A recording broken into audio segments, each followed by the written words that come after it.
কিন্তু স্বর্গে একটা অসুবিধা আছে, সেই অসুবিধাটার জন্য আপনারাই বিচার করবেন যে আপনারা স্বর্গে যাবেন কিনা। স্বর্গে, সঞ্জয় বাবু, স্বর্গে একটা অসুবিধা আছে, সেটা হচ্ছে কি, যে যেই পরিমাণ আপনার ক্ষুধা লাগবে স্বর্গের দেবতারা এই পরিমাণ আপনাকে খেতে দেবে না। ওখানে সুন্দর সুন্দর পাকা ফল আছে, কিন্তু গাছের ডাল থেকে ছুটে আপনি খেতে পারবেন না। ক্ষুধার ঠেলায় আপনি জল খেতে যাবেন, ওই সরোবরে নদীতে যে স্রোতস্বিনী ধারা আছে ওই জল আপনি হাতে উঠে খেতে পারবেন না।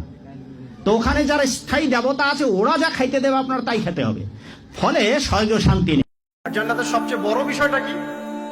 আল্লাহ পাককে আমরা এই চোখ দিয়ে দেখতে পারবো ইনশাআল্লাহ। জান্নাত মানে কি?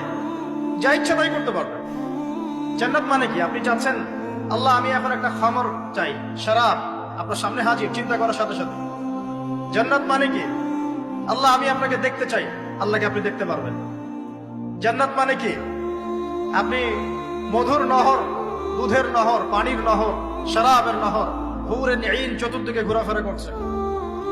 একজন নিম্নমানের জান্নাতি, মানে সবচেয়ে শেষের দিকে যারা জান্নাতে যাবে তাদের সাথেই দুজন করে হুরে নিন, আহাল পরিবার তো আছেই, গিলমান পানপাত্র নিয়ে চারপাশে ঘোরাফেরা করবে।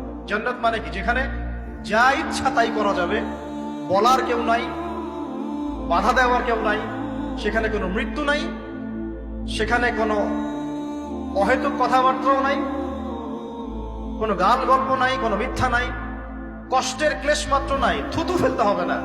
জান্নাত মানে থুতু ফেলতে হবে না। জান্নাত মানে হাঁচি হবে না, নাক ঝাড়তে হবে না। জান্নাত মানে ইস্তেঞ্জা, পেশাব পায়খানা করার টেনশন নাই। মানুষ খাবার খাবে, একটা ঢেকুর তুলবে, ব্যাস খাবার হজম হয়ে গেছে। আর জান্নাতের সবচেয়ে বড় বিষয়টা কি? আল্লাহ পাককে আমরা এই চোখ দিয়ে দেখতে পারবো ইনশাআল্লাহ।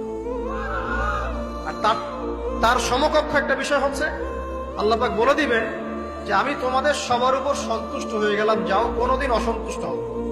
ব্যাস